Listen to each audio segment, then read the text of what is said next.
If I was to go on the Mastermind quiz show, my specialist subject would be Manchester City Centre 1979 to 2023. But I know I can hear what you're thinking. He's not a local guy, that's not a local accent. Yes, it was the mastermind that gave it away. I am a Londoner, but I've lived here for over 40 years, and I suppose you could call me a Cockney Manc or even a Manc Cockneyan, if such a thing exists.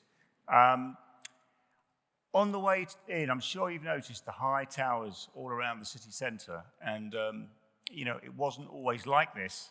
This, in the early 80s, was the convention centre just over the road, formerly the Central Rail Station. Manchester was a shocking sight. It seemed to be sliding into the dustbin of history. This is where the Northern Quarter is, a very fashionable area now, but this photo kind of sums up the shabbiness of the Manchester that I remember. The reason was macroeconomics. Government policy was pitiless, really. The Conservative government let old, inefficient industries die off, so coal, steel, manufacturing, those businesses went bust without government support, and it was a brutal approach. The unemployed were told to go and get on their bikes, leave their hometowns and look for work.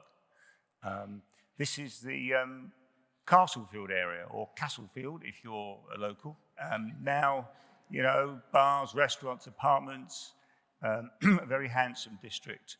But this is what it was like. And, this was a civilization built on trade, in the words of historian A.J.P. Taylor. Galleries, museums, libraries, orchestras. By 1979, it felt like the world had just used Manchester up and thrown it away. At night, though, it was different, because it was like a vacant film set. It was a high Gothic drama and quite a thrilling aesthetic experience to wander through these dead zones. And that's where I, as a student, along with the clubbers and the artists, played out in these in this kind of wasteland. And it did feel like we owned the place, because no one else was there. But we didn't, of course. We were simply dancing in the ruins of an epic economic bust. Today, the city centre has about 75,000 residents. Many of them, maybe some of you, living in the sky. There are 55 towers over 20 stories. That number set to double by 2030. And that Manchester Salford Central Zone is one of the fastest growing urban centres in Europe, with huge numbers of people under 40. Those dark dots are the existing towers, and the white dots are the ones in the pipeline.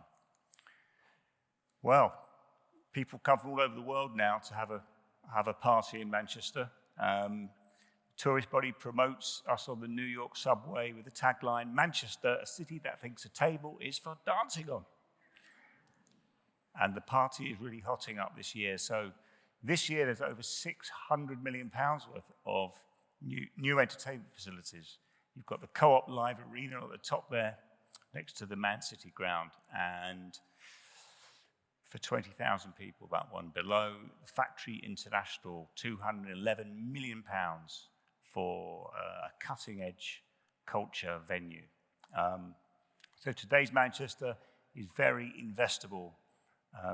The money's coming from sovereign wealth funds, US corporations, UK pension funds, Far East listed companies, and an army of small investors. And so how did this come about? Because, before the money gets invested, there needs to be an utter reimagining of Manchester in people's minds.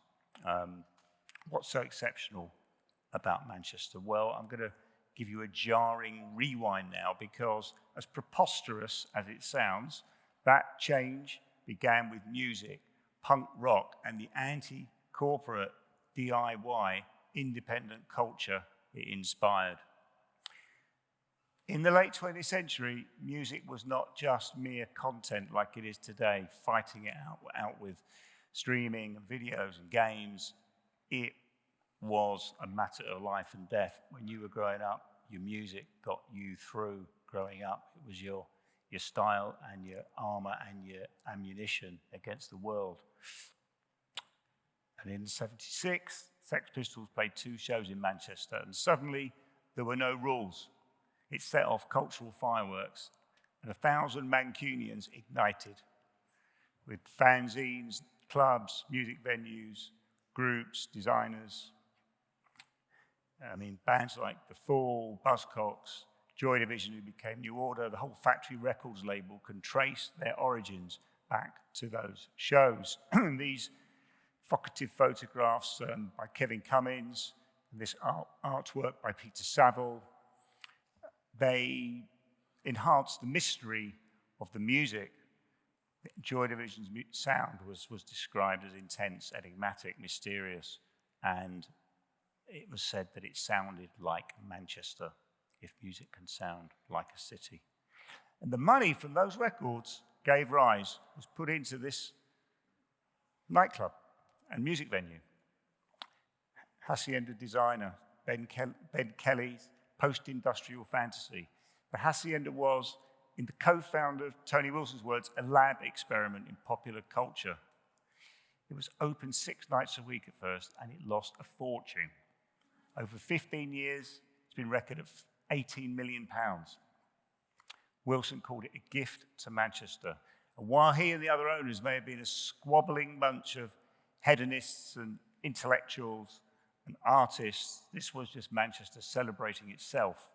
It wasn't just music. There was literary readings, jazz dance, gay and lesbian nights, reggae gigs, video editing workshops, even the hairdressers in the basement. And bands that went on to conquer the world played their early shows there, like Stone Roses, the Smiths, Oasis. In the late 80s, the Hacienda exploded with a new dance music scene, fueled by a new drug, ecstasy, and that made it a notorious crime scene. And the tabloids reported that the Hacienda was a den of iniquity, and it became a byword for gangland violence. In any other city in the world, it would have been shut down immediately. But what did Manchester do? The council leaders, even the MP, lobbied the police and the magistrates. This is an important place, they said. It serves the new economy of culture and tourism. Stayed open till '97. It's now apartments. What else? But the council also saw how music from Manchester made the city interesting to people all around the world. We were given the front cover treatment, including US magazine Newsweek in 1990, that helped spread the word. And Factory's design values gave the city an aura of sophistication and internationalism. Manchester's pop culture sent out a signal: this is a place where interesting things happen. And gradually, people that the city officials would never have impressed with brochures and adverts and conferences, all saying how wonderful Manchester was, began to fall under Manchester's charisma. And these were creative people, influencers, business people, decision makers. The council leader took foreign business delegations around the town hall in the 90s and showed them the statues and the history and the town hall clock, and they'd say, "That's great, very nice. Could we go to Hacienda?" And inside Manchester itself, the homegrown youth culture gave a pride and a confidence to local entrepreneurs, and crummy neighborhoods burst into life. Gay village bars from Carol Ainsco's group, homes from urban regeneration pioneers, Urban Splash. They were all Hacienda regulars, Tony Wilson disciples, and credit him with their inspiration. And in 1999, Lord Rogers' Urban Task Force advised the Blair government to follow the Manchester model for reviving city centres. And pop culture's relationship with the city grew stronger and stronger. Factory designer Peter Saville was made creative director in the early 2000s, and he identified this city as the original modern city. And that sort of branding proposition led to the biannual festival that we have now of original and modern work. And the MIF today looks forward to a new home, that giant space opening this year, Factory International. So we've gone from the very first factory gigs, which took place in a bus driver's social club in the failed housing estate of Hume, to the Factory International, which started with a £78 million gift from Chancellor George Osborne when he praised Factory Records in the House of Commons in 2014, a gang of cultural revolutionaries being celebrated in Parliament by a Conservative Chancellor. That's some improbable, unforeseeable daisy chain of art and creative energy and now money. Talking of money, with their Joy Division royalties, the Factory gang could have left their crumbling city and cleared off to Monaco or the Isle of Man, but they put their own money into the art lab for what they called the interesting community. This wasn't public money, remember. No Arts Council grants were applied for. Being answerable to official agendas was anathema to them. Not all of it was fab and groovy. Some of it would be frowned on today or even cancelled. But you know what it said on the Hacienda's first membership forms? Intention, to restore a sense of place. Nothing about happy hours or 2-for-1 offers. It was a nightclub, stated with utter seriousness, a statement of civic ambition. Indeed, the club's very name was taken for a 1953 essay, a provocation about the ideal city. So, I submit to you that Hacienda was the first regeneration project of today's Manchester, gave the kiss of life to the dying city centre, and it set off that chain reaction. What's the lesson for all this for other cities? I think that place matters. The cities should create the space and let the artists get on with it. The most powerful art is unbothered by official culture and big business and their agendas. And I'm well aware that many people think the Factory Hacienda legend is just that, a legend. They'll have their own opinions on what made Manchester's special sauce that other cities have failed to have. This is how Manchester is perceived in boardrooms around the world. I'm going to show you a short video about how one property firm's marketing its apartments in the Far East. What city? Just a 2-hour commute from a major financial capital. 美国人已经开始投资了。 Which city, damn it? 哪个城市？ And the Chinese are getting in on the action too.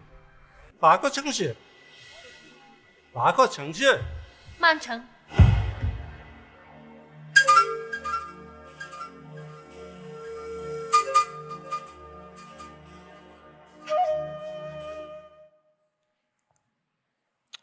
Well, for me, this property boom was kick-started by the art for art's sake idealism of Factory, and that is beyond irony, because Factory didn't care about profit. They didn't care whether you bought their records or not. They didn't put the band names on the sleeves because it would have ruined the art. They did it for themselves. Today's Manchester, of course, it's very much about money, as the sky-high buildings with matching rents show. We can't say for sure whether Manchester would be a better or a worse city without the Factory Hacienda art project, but we can say for sure that it would have been a very different city. Thank you for listening to my account of how City got high on music.